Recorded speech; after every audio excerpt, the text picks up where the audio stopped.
Hi, let's start this tip at the end of the movie and do some reverse engineering. At the end of Parasite, we have two most important events of the whole screenplay. First, the event when Mr. Kim kills Mr. Park. This is the surprise or shock ending of the movie. Second, the event when the son makes a plan that he will buy the house and save his father. This is the emotional and meaningful ending of the movie. As you know, it is the ending that makes the movie. And for those two paramount moments to have the maximum effect and to be meaningful and to be believable, we need to set them up properly. And for those biggest story events, just one setup is not enough. We need to have repetitive, multiple setups throughout the movie. First, let's take a look at the event when Mr. Kim kills Mr. Park at the birthday party because he covered his nose when smelling housekeeper's husband.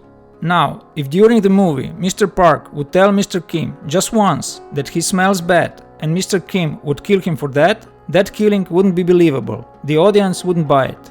But because we set up smell many times during the movie, 은은하게 차 안에 퍼지는 냄새인데 그 뭐라 그래야 되냐 그거. 노인 냄새. 그 행주 쌤을 빼내는 냄새 뭐 있지? 그럼 그럽시다. and because the Park family are constantly degrading not just Mr. Kim but his whole family. 말씀하지 마. 애가 아직 자요. 뭐야? 그리고 선물은 And even just before the party starts, Mr. Park is degrading Mr. Kim with this Indian costume. Now, when Mr. Kim snaps in this emotionally charged moment of panic and kills Mr. Park, it is totally believable. It's still shocking because we didn't expect it. But then, when our rational minds kick in and we remember all those degrading moments during the movie, we believe it without question.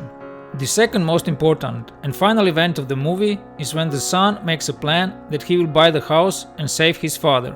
It's a beautiful plan and a heartfelt moment when we see the father come from the basement and the family reunited. However, then we see that in reality, the son is still in that old semi-basement apartment writing a letter. It's a sweet and sorrow ending, very emotional for the viewer and with so much meaning that we think about that ending days after the movie. Now, why does this ending work so well? Again, because of the multiple setups. First, we have been showing the whole film how Kims are desperate for wealth and to be living in the Park's house. But more importantly, we have been setting up the importance of the plan in many instances. 저 내년에 이 대학 꼭 갈 거거든. 너는 계획이 다 있구나. 앞으로 어떻게 하려고 그래? 당신 계획도 없지? 어떻게 할 거야? 계획이 뭐냐고. 아빠가 생각이 계획이 다 있으니까. 절대 실패하지 않는 계획이 먼저라네. 노 플랜. 계획을 하면 반드시 계획대로 안 되거든 인생이. Now, because his father, in his down moment, declares that no plan ever works, we can therefore conclude that at the end, his son's plan to save him also won't work. 아버지, 저는 오늘 계획을 세웠습니다. 근본적인 계획입니다. So it's a sad and negative ending, but you can still interpret it both ways, because his plan could still work years after. I would suggest you go watch the movie again and take notes on all those repetitive setups and connective threads throughout the film. It is really super important to include them when writing your screenplay because they are the biggest separator between an amateur and a professional script. Besides those repetitive multiple setups, there is one more very important thing you must do if you want your readers and your audience to crave for your final scene, and that is you must open a lot of questions. Not just one or two questions, but as many meaningful questions as possible. The more questions you open, the more will your audience be intrigued to see that final scene. In Parasite, before the final scene, all 4 members of the Kim family receive a call to come to the birthday party. 1시에 들어올 테니까 그때까지 오시고. And also all Parks will be there. So you have them all together, in the same location, attending the same event.